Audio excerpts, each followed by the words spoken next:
Good day, my dear students. For today's video, we're going to tackle about inverse functions. So inverse functions po, by definition, are functions that reverse the effect of f of x. So meaning to say po, itong inverse function, given po, di ba, that we have the set of x, which is what we call the domain. At kapag in-input natin yung domain na yun, doon sa function, mabibigyan po tayo, di ba, ng range.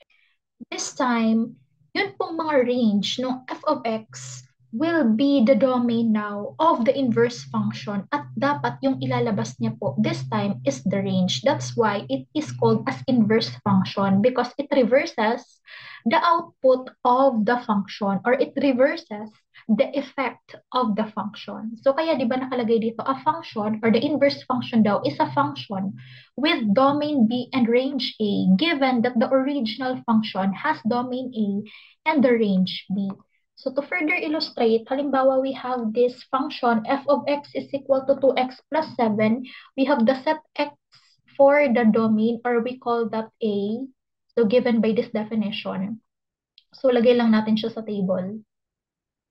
And this time si B naman or the f of x which is our range daw po or simply the y kasi 'di ba sometimes we use y instead of f of x but those two y and f of x are still range po. So given that our x daw po is 1, 2, 3, and so on and so forth, alamin natin si f of x. 'Di ba ang ginagawa lang naman natin dito is evaluation of function, meaning to say, we need to substitute the values of x in the given function. Kaya halimbawa, if x is 1, 2x plus 7 will be 2 times 1, that is 2 plus 7, that is 9. So dito naman, paano kung 2 naman si x? So 2 times 2, that is 4 plus 7, that is 11. So, paano naman po kapag 3? So, kapag 3 naman po, 3 times 2, kasi ang gagawin natin is evaluation lang, di ba po? Substitute the value of x with this given x's here. So, 3 times 2, that is 6 plus 7, that is 13.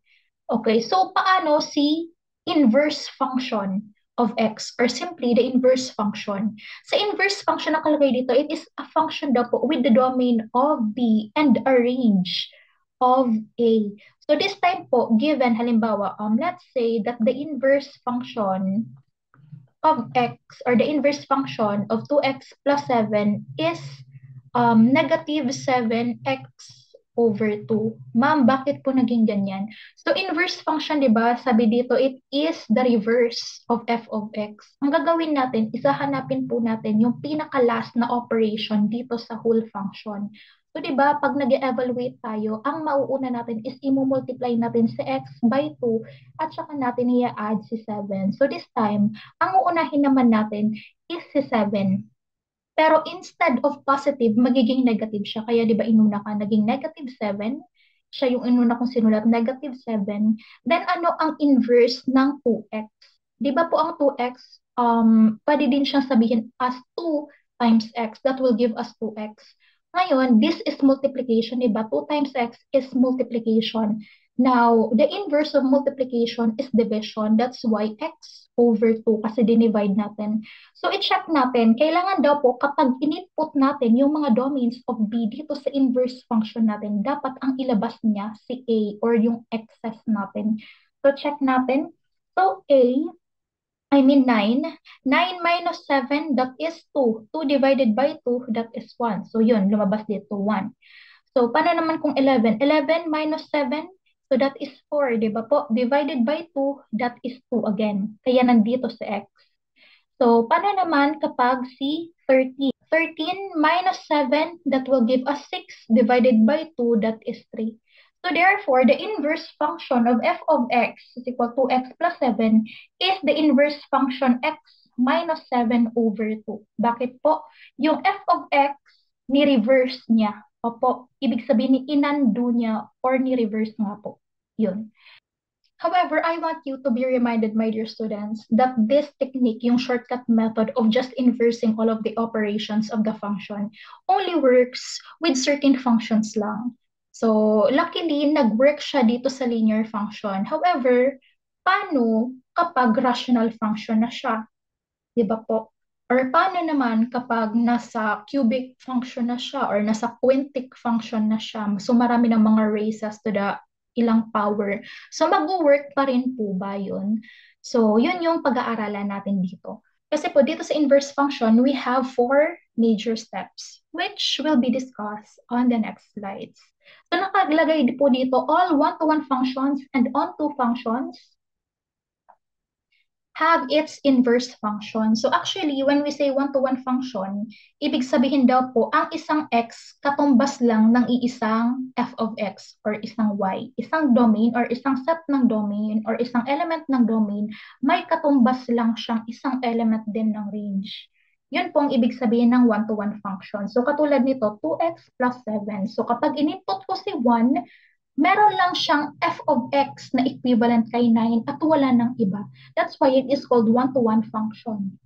So, ibig sabihin, ito po, my dear students, na 2x plus 7, since nag-check siya as one-to-one function, meaning to say, meron siyang inverse. When we say onto functions naman po, all of the codomains of the given function are also the range of the given function. So actually, itong two conditions na to ang dapat ma-meet para masabi natin na may inverse function. However, in the module, nakalagay lang po doon na ang qualification is one-to-one function, at least si function para magkaroon siya ng inverse function. Okay, so for example, yun na, di ba? Meron tayong 2x plus 7. Actually, nakuha na natin yung steps natin. However, yung steps kasing natin yun, ano lang siya, shortcut method. So let's try the step-by-step solution for getting the inverse of the one-to-one function. So first step po natin, di ba? Change f of x to y. That is the first step. Second step po is interchange x and y. So third po natin, pagka-interchange natin, solve for the new y. At number 4 po, finally, change y to the inverse function of x. Okay, ito po yung mga susundin nating steps para makuha natin yung inverse function. So, for number 1, we have f of x is equal to 2x plus 7. Sabi natin, di ba, the inverse function of f of x is equal to 2x plus 7 is ilan yung nakuha natin kanina? X minus 7 over 2. Check natin kung dito siya mapupunta. So we have here, first step, change f of x to y. Kaya papalitan natin siya ng y is equal to 2x plus 7. So, okay na si step number 1. Step number 2 naman tayo, interchange x and y. So, si x at y, pagpapalitin lang natin. So, ito magiging x. Ito po magiging y plus 7. Then sabi dito, solve for the new y. So this time, kailangan ma-isolate natin si y. Opo. So paano nga tayo nag-isolate kay y? Lahat po ng mga kasama nito ni y, ilipat natin sa kabila. So ang una natin pwedeng gawin is ilipat si positive 7. So kapag inilipat natin siya, magiging negative. So x minus 7 is equal to 2y. Then since meron pa siyang katabing 2, di ba? We need to divide both sides by 2 kasi multiplication sila. So para matanggal, i-divide both sides natin by 2. So ry now is equal to x minus 7 over 2. Pero yung fourth step is change y to the inverse function of x. So that's why our inverse function is equal to x minus 7 over 2. This is the final answer. Okay, on your papers po, I want you to try number 2 po. F of x is equal to 8x plus 2. So you can pause this video and try the problem on your own po using the first step solution.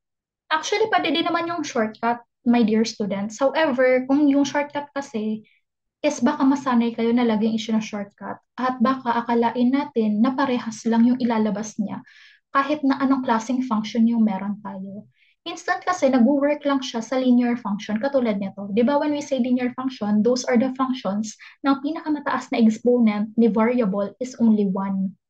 Ngayon po, paano kapag meron na tayong rational function wherein the numerator and the denominator should always be a polynomial function. So, paano natin yun kukunan ng inverse function? So, yun. So, I hope na-try na.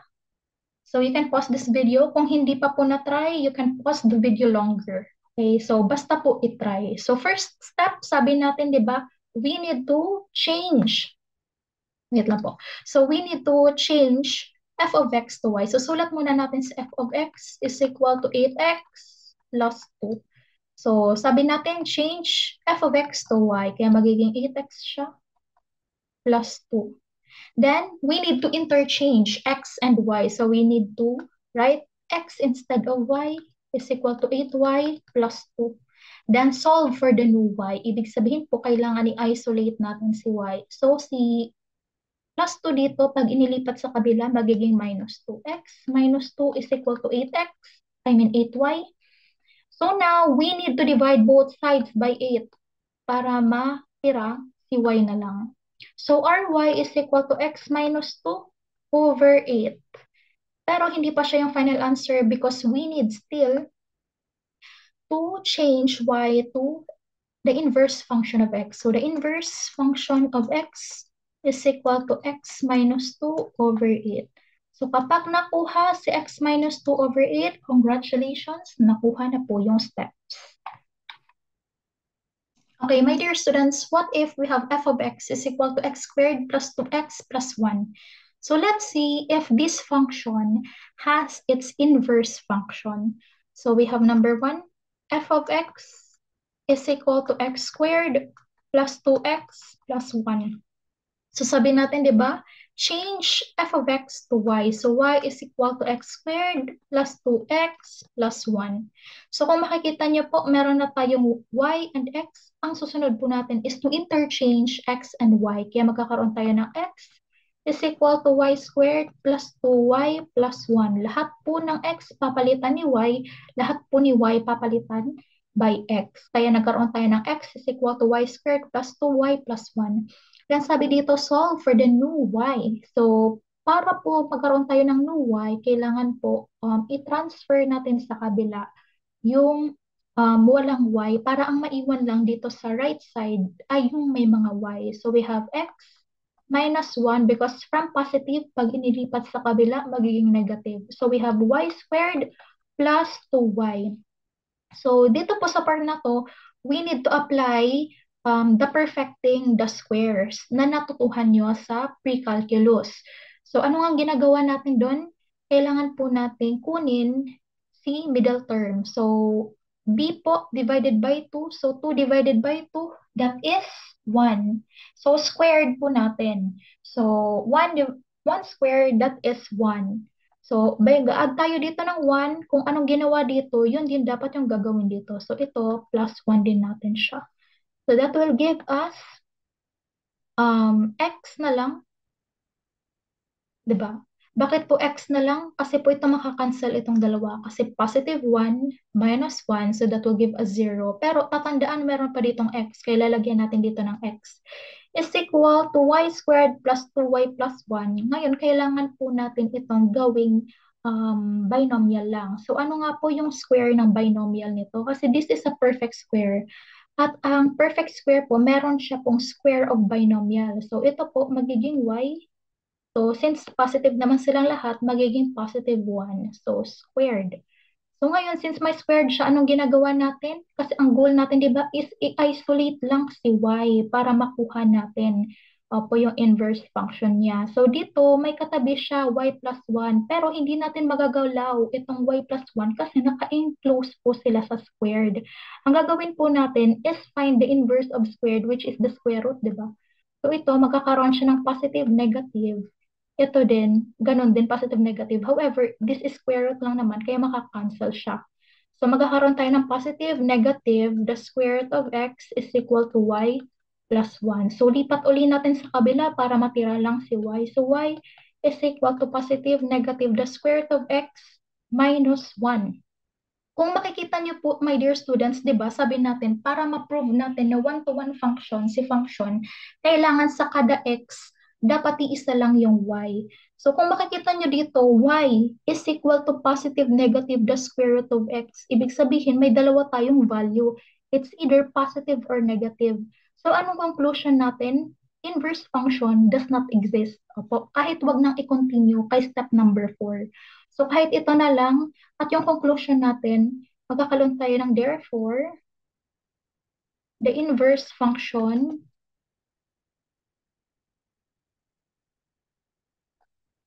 of f of x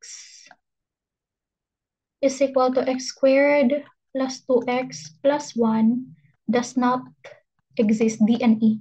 Apo, so hindi po siya nag-i-exist. So for the number 2, sulat lang po natin, f of x is equal to x squared plus 4x minus 12. So sabi natin, di ba? Change f of x to y, kaya magkakaroon ito ng y is equal to x squared plus 4x minus 12. So sabi po natin, di ba, we need to interchange x and y. So si y natin, gagawin natin x, at lahat ng x natin gagawin natin y. Y squared plus 4y minus 12. So solve for the new y. So si walang y, lipat natin sa kabila para yung matira lang po is si y dito sa right side. So we have x plus 12. Bakit po siya naging plus 12? Kasi po from negative, pag inilalagay natin sa kabila, magkakaroon po tayo ng positive. Y squared plus 4y. So sabi natin next, di ba, we need to apply the perfecting the square since this is quadratic equation. So we have y squared plus 4y. So anong ginagawa natin kay middle term? Divide by 2, then square po. 4 divided by 2, that is 2 squared, that is 4. Kaya positive 4. Kaya ito po, magpa-plus tayo dito ng 4. Ngayon, my dear students, we need to simplify. So x, so 12 plus 4, this is 16, is equal to y squared plus 4y plus 4. So ito, i-turn na natin siya into binomial, square of binomial. So yung square of binomial niya is y plus, so ito, square root lang natin itong last. So the square root of 4 is 2. So positive 2 squared. So ito po, my dear students, since diba si y plus 2 square is naka-enclose pa siya by parenthesis and naka-square, at ang kailangan lang natin is si y, kailangan po maalis muna si squared. So nung gagawin natin, square root natin both sides. So ito matatanggal na siya. Ito magkakaroon siya ng value ng positive, negative, the square root of x plus 16 is equal to y plus 2. So kung makikita niyo po, di ba, sabi natin we need to isolate y. Pero this time, meron pa siyang katabi, si positive 2. So lipat natin sa kabila. Kaya magkakaroon siya ng positive, negative. The square root of x plus 16 minus 2 is equal to y. So dito pa lang, hindi na natin pwedeng i-continue by the inverse function of x. Kasi po, dito pa lang, di ba, nakita natin na there are two y's in a single x. Kaya ano yung conclusion natin? So therefore, the inverse function of f of x, which is equal to x squared plus 4x minus 12 does not exist, D and E.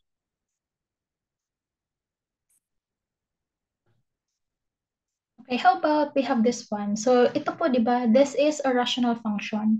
Let's try to find for the inverse function of rational function. So number 1 po, we have f of x is equal to 2x plus 17 over 3x plus 1. First things first, we need to change f of x to y. So we have y is equal to 2x plus 17 all over 3x plus 1. So interchange po natin si y and si x. Kaya magkakaroon po tayo ng x is equal to 2y plus 17 over 3y plus 1.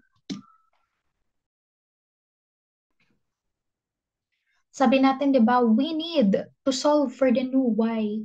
So, to solve for the new y, since ito nasa denominator, with the rules po, di ba, na natutuhan natin sa rational equations, we need to multiply both sides by 3y plus 1. Kasi ang goal natin is tanggal si y sa denominator. Kasi hindi natin siya pwedeng magalaw si 2y plus 17 kapag may denominator pa siya.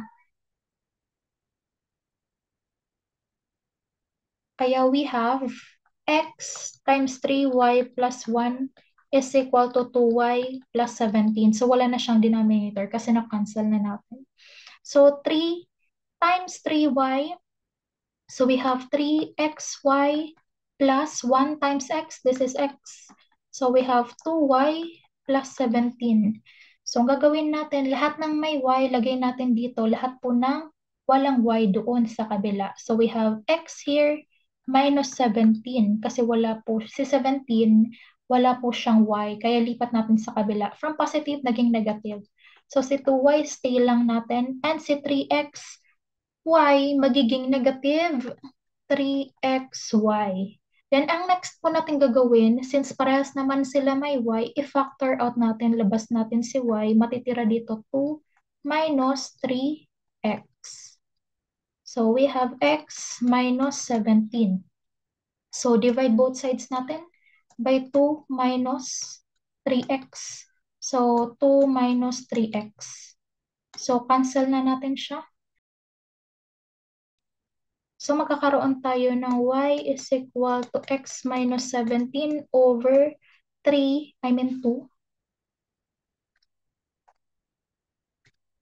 So, we have 2 minus 3x, or simply that is the inverse function of x is equal to x minus 17 over 2 minus 3x.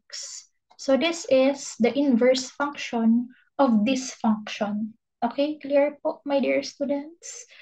So yan, I want you to pause this video and try to solve this one naman on your papers. If you need longer time to pause it, okay lang po as long as you try.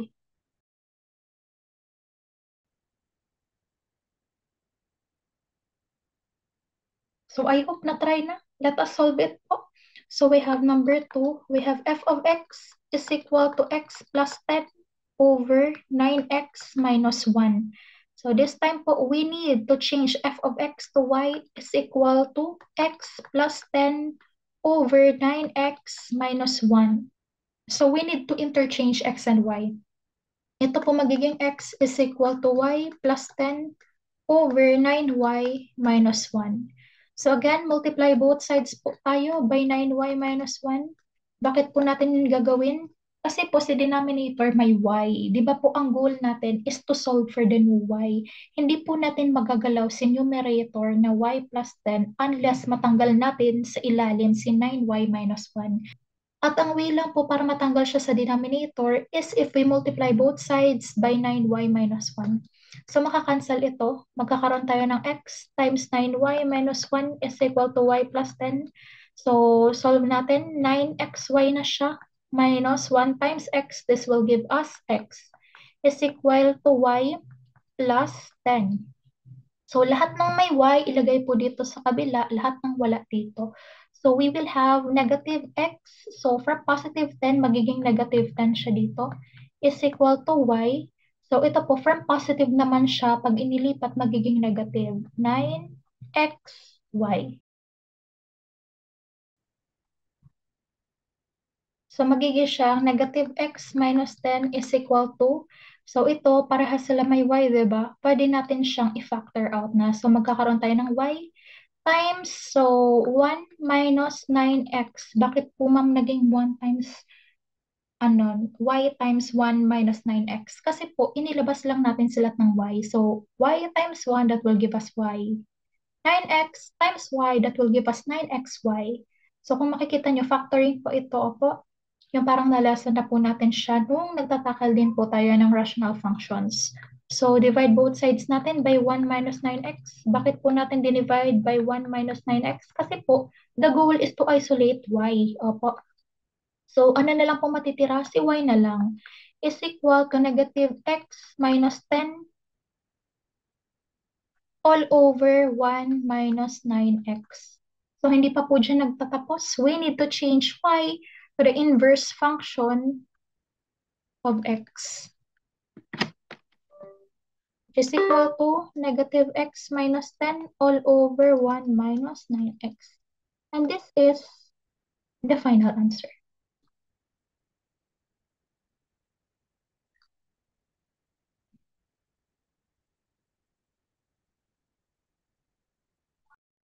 That's it for today, my dear students. If you still have questions, please don't hesitate to comment down below. If you find this video helpful, please like and subscribe to my channel. So I'll see you next time. Goodbye!